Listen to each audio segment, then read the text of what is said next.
کہ ریفیکیشن کی تعریف یہ ہے کہ دا ایکٹ آف، تو یہ عمل ہے، the act of changing some thing abstract existing as a thought اور آئیڈیا، یہ مثال دی ہے اس کی، انٹو سم تھنگ ریئل. تو کسی مطلب یہ کہ خیال کو یا نظریے کو یہ سمجھنا کہ وہ چیز ہے، یا اس کو اس طرح بنا دینا، اس کو ریفیکیشن. اور اسی سے مطلب اسی سے یہ نکلا کہ کسی صفت کو جو ہے ذات بنا لینا، یہ بھی ریفیکیشن میں آ گیا. تو یہ عمل ہے جس کے ذریعے آپ کسی مجرد چیز کو، مجرد صفت کو یا مجرد خیال کو چیز میں تبدیل کر دیتے ہیں، سمجھ لیتے ہیں کہ وہ کوئی چیز ہے، کوئی شے ہے. اور اسی سے مطلب یہ ہے کہ اس سے آگے بڑھا کے یعنی عقل جو ہے وہ مجرد چیز تو نہیں ہے، لیکن یہ صفت ہے، یہ فنکشن ہے، اس کو شے بنانا بھی اس کو اسی عمل کا مماثل ہے. یعنی ایک چیز عقل ہے، وہ صفت ہے، آپ نے اس کو ذات بنا دیا، قائم بذات بنا دیا. تو یہ بھی ایک ریفیکیشن کا عمل ہے.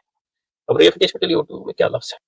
ایک یہاں ترجمہ دیا تجسیم، تو یہ اچھا ہے تجسیم، کیونکہ تجسیم جو ہے وہ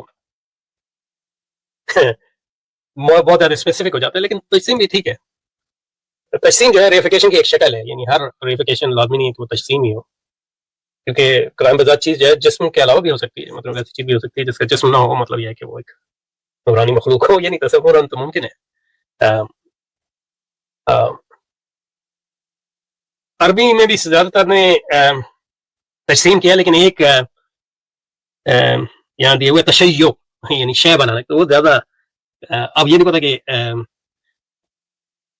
یہ کوئی تشیع یعنی شے سے باب تشیع یا تشیع باب تفاول، اب یہ نہیں پتا کہ یہ حقیقت تشیع، تو یہ زیادہ اچھا ترجمہ لگ رہا ہے. اب یہ نہیں پتا کہ یہ یعنی کلاسیکل عربک میں یہ اس کا کوئی تک بنتا ہے کہ نہیں، لیکن یہ کہ ماڈرن عربک میں میرا خیال ہے یوز ہوتا ہے.